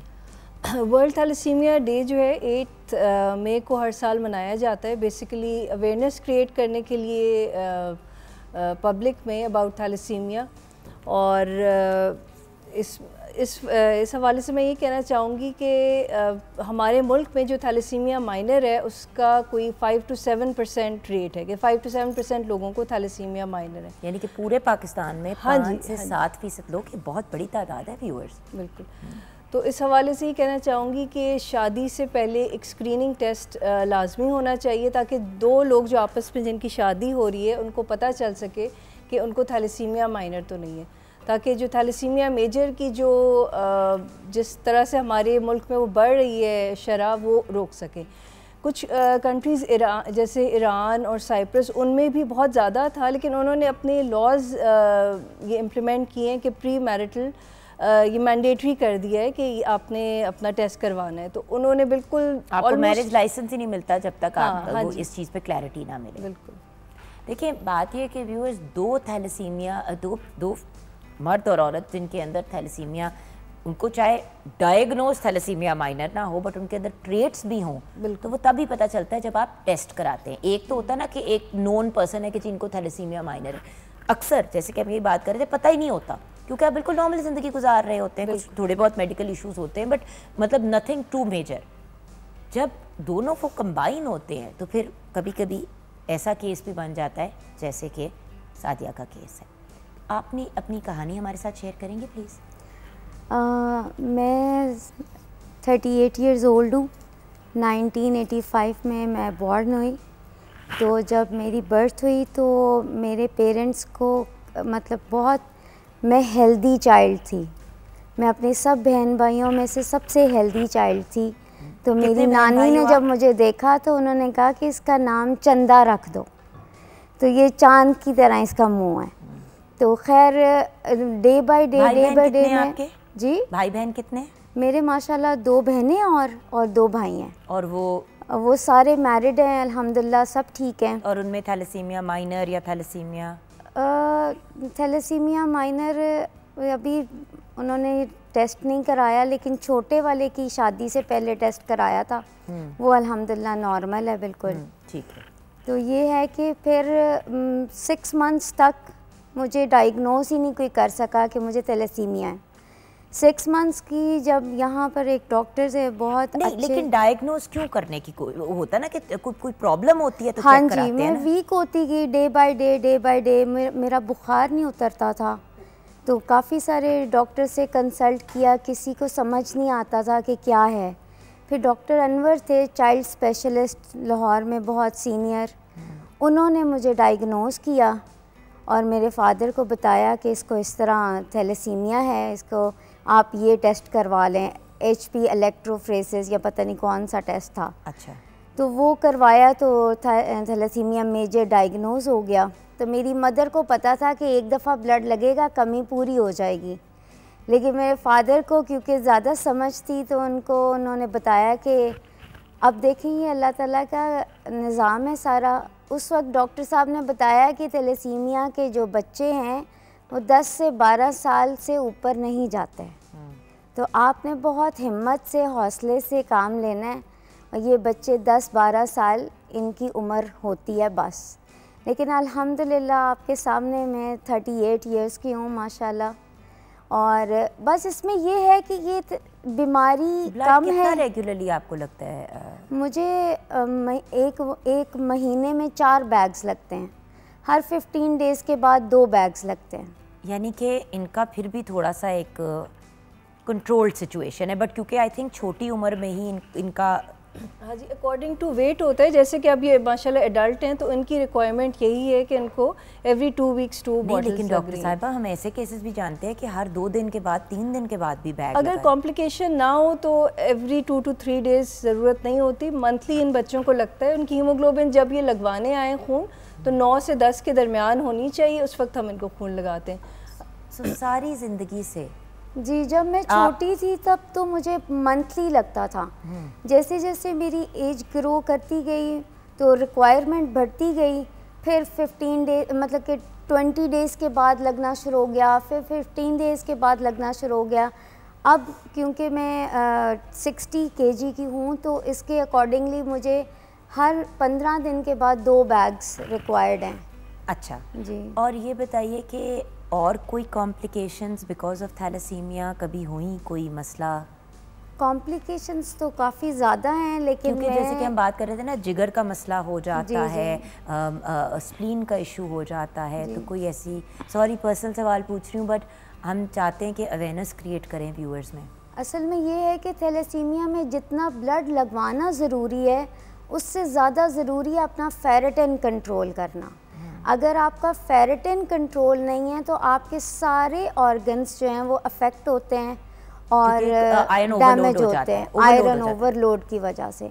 मेरा पैंक्रियाज जो हैं वो इफ़ेक्ट हुए, जिसकी वजह से मुझे 27 इयर्स की थी तो मुझे डायबिटीज़ हो गई थी। तो अभी उसको मैं लेकर उसको भी केटर कर रही हूँ, थैलेसीमिया को भी केटर कर रही हूँ। और बाकी ये कि फेरेटिन कंट्रोल करना इज़ मोस्ट इम्पॉर्टेंट अगर आप चाहते हैं कि आपके बाकी सारे ऑर्गन्स अफेक्ट ना हो, डैमेज ना हो। लेकिन फेरेटिन को कंट्रोल करना एक बहुत बड़ी एफ़र्ट का काम है। जैसे डॉक्टर साहब ने बताया कि हफ्ते में 5 दिन आपको इंजेक्शन लगाना पड़ता है, और वो इंजेक्शन 1 मिनट या 10 मिनट का नहीं है, वो 12 घंटे का इंजेक्शन है जो आपको पेट में लगाना पड़ता है। 12 आवर्स वो कंटिन्यूसली पंप के थ्रू जाता है और फिर 12 आवर्स के बाद आप उसको उतारते हैं, और ये हफ्ते में 5 दिन लगता है और कंटिन्यूस आपको लगाना पड़ता है आयरन को नॉर्मल रखने, फेरेटिन को नॉर्मल रखने के लिए, जो कि बहुत मुश्किल है। ब्लड लगवाना इतना मुश्किल नहीं है, लेकिन ये इसको कंट्रोल करना ज़्यादा मुश्किल है। ये हुआ है आपके साथ?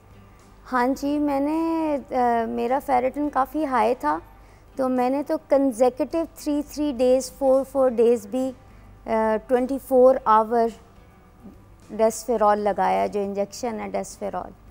मैं ये थोड़ा सा ऐड करना चाहूँगी कि अब इंजेक्टेबल, पहले तो सिर्फ इंजेक्टेबल हुआ करता था ये आयरन किलेटर, तो अब जो है ओरल मेडिकेशन भी आ गए हैं, जिसकी वजह से जो है अब बच्चों की लाइफ स्पैन बढ़ रहा है। क्योंकि इंजेक्शंस लगाना तो वो नॉन कंप्लाइंट होते थे, बच्चे नहीं लगा पाते थे, तो अब ओरल मेडिकेशन आ गई है तो उसकी वजह से बहुत इम्प्रूवमेंट आ गई है, इनके लाइफ स्पैन बढ़ गया है और अच्छा फेरेटिन कंट्रोल हो जाता है with oral medicine. But ferritin किस लेवल से ज़्यादा ऊपर नहीं जाना चाहिए? आपने कहा था 2500 1000 पे हम स्टार्ट करते हैं मॉनिटरिंग, और अगर 2500 तक चला गया है तो हमें इसका सबसे ज़्यादा है कि डिपॉजिट होगा दिल में, वाइटल ऑर्गन्स जो हैं, कार्डियक सिड्रोसिस हो जाएगा यानी कार्डियक आयरन ओवरलोड, जिगर में होगा तो वो लेटर ऑन फाइब्रोसिस हो जाएगा, पैंक्रिया यानी लबलबे में होगा जैसे कि सादिया ने बताया कि डायबिटीज़, और बहुत सारे हमारे जो एंडोक्राइनल ग्लैंड्स हैं जो हमारी ग्रोथ से रिलेटेड हैं, जो हमारी इनफर्टिलिटी से रिलेटेड हैं, और it's generally multi disciplinary approach जिसमें एंडोक्राइनोलॉजिस्ट, हीमेटोलॉजिस्ट, फिजिशियंस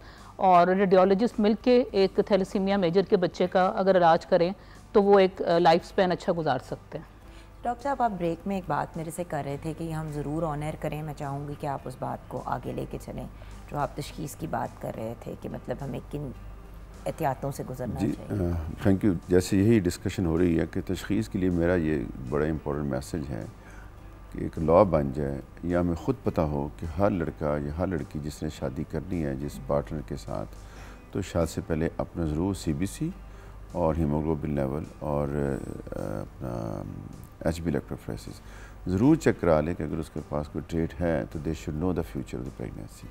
जब हो जाएगा मसाइल पैदा हो जाएंगे। अब तो आप कंपैटिबिलिटी भी चेक कर सकते हैं ना, पहले तो सिर्फ ये होता था कि आपका चेक किया, अगले का चेक किया, आपको पता चल गया कि दोनों के, अब तो दोनों ब्लड दोनों के उसी चीज़ से आप चेक भी कर सकते हैं कि ये आपस में क्या कंपैटिबल हैं और खुदा न खास्ता कौन सी चीज़ें हो सकती हैं to the child potentially, right doctor साहब? अच्छा, जो आप कज़न मैरिज की बात कर रहे थे, अल्हम्दुलिल्लाह विद द टेक्नोलॉजी एडवांस, जैसे कि प्रीनेटल डायग्नोसिस की बात कर रहे हैं कि कोरोनिक वेलस सैम्पलिंग हो जाती है। अब लोगों ने बाहर शादी नहीं करनी, हमारा सेटअप कुछ ऐसा है, तो पढ़े लिखे लोग हैं, अवेयरनेस है, तो हम तमाम कपल्स को कहते हैं कि आप अपनी CBC कराएं। अगर वो दोनों के दोनों ट्रेट निकलते हैं तो उनको एडवाइस कर दिया जाता है कि शादी आप करें और वो करना चाहते हैं अगर। लेकिन डॉक्टर साहब, यहाँ पे इशू सिर्फ ये नहीं है ना कि सिर्फ थैलेसीमिया का इशू नहीं है। हाँ, कज़न मैरिजेस में जहाँ generation to generation cousin marriage होती है उसमें जेनेटिक बड़े डिसऑर्डर्स आ जाते हैं। अब डॉक्टर साहब के पास ही मैंने 2-3 ऐसे केसेस भेजे कि प्रेगनेंसी में बड़े इश्यूज आ रहे थे, मसाइल हो रहे थे। याद है डॉक्टर साहब, मैंने आपके पास अपने एक मेरे पास पहले जो मेरे साथ काम करते थे ड्राइवर डॉक्टर नदीम भाई, डॉक्टर साहब के पास मैंने भेजा कि डॉक्टर साहब ये प्लीज़, ये मेरे पास बड़े अरसे से काम उनका किया, बच्ची की उनके जो प्रेगनेंसी उनकी जो मिसेस थी, जो बेबी था पेट में, उसकी खोपड़ी नहीं डेवलप हुई थी। याद है डॉक्टर साहब, उसकी रीढ़ की हड्डी नहीं डेवलप हुई थी। एंड लाइक डॉक्टर साहब सेड, इट्स बेसिकली बच्चा कम, it's more of a parasite जो सारी की सारी जो है वो, और इसीलिए माँ की तबीयत ही नहीं ठीक हो रही थी। पता चला कि वो भी कजन्स थे, उनके माँ बाप भी कजन्स थे, आगे से वो भी, तो मतलब रिश्तेदारियों पे रिश्तेदारियाँ पे रिश्तेदारियाँ, फिर तो आपको पता है डॉक्टर साहब सिर्फ थैलेसीमिया नहीं आ जाता। बेसिकली जो भी ऑटोसोमल रिसेसिव है ना, यानी कि जिनके लिए दोनों जीन का डिफेक्टिव होना ज़रूरी है जिन बीमारियों के लिए, वो सारी कज़न मैरिजेस में ज़्यादा हैं कि मोर लाइकली है कि वो हों कज़न मैरिजेस में। बट अनरिलेटेड में भी ऐसा नहीं है कि नहीं होगा। इवन थैलेसीमिया माइनर की जैसे मैंने बात की, इतनी प्रेवलेंस है हमारे कंट्री में। आप किसी फर्ज करें कोई कॉलेज में क्लास फेलोज़ हैं, ठीक है, 100 बच्चों की क्लास है, कोई भी 2 रैंडम लोग हो सकते हैं thalassaemia minor. So it's a must कि वो चेक ज़रूर करा लें।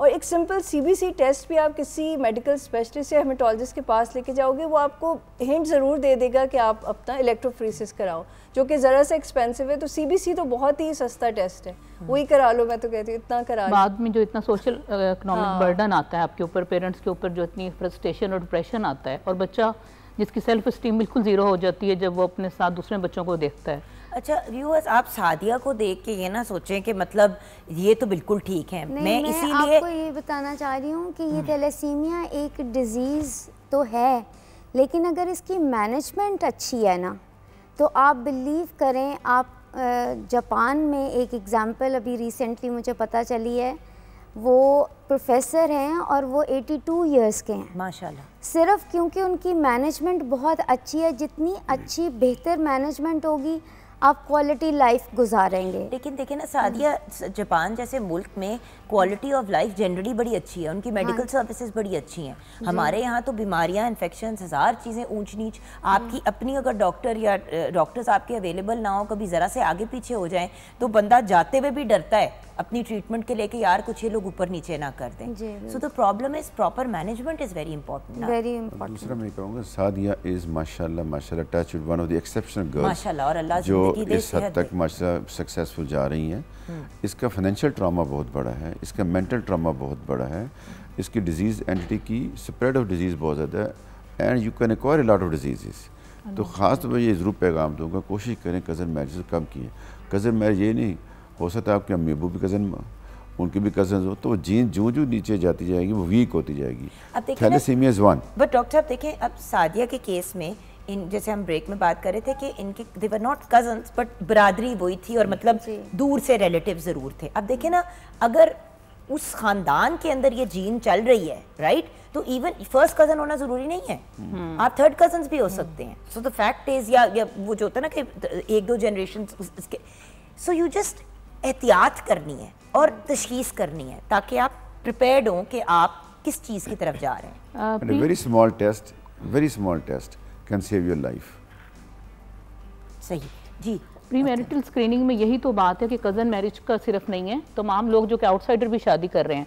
हमारे पास कितने केसेस चिल्ड्रन हॉस्पिटल में आए जिसमें दोनों स्पाउस जो थे टोटली आउट ऑफ फैमिली, और जब बच्चा थैलेसीमिया मेजर डायग्नोज हुआ तो दोनों अच्छे खासे पढ़े लिखे थे और दे वर टोटली इन डिनाइल। लोग मानने को तैयार ही नहीं होते कि हमारा बच्चा थैलेसीमिया मेजर हो सकता है और अब आगे जाके क्या उसकी कॉन्सिक्वेंसेज होंगे।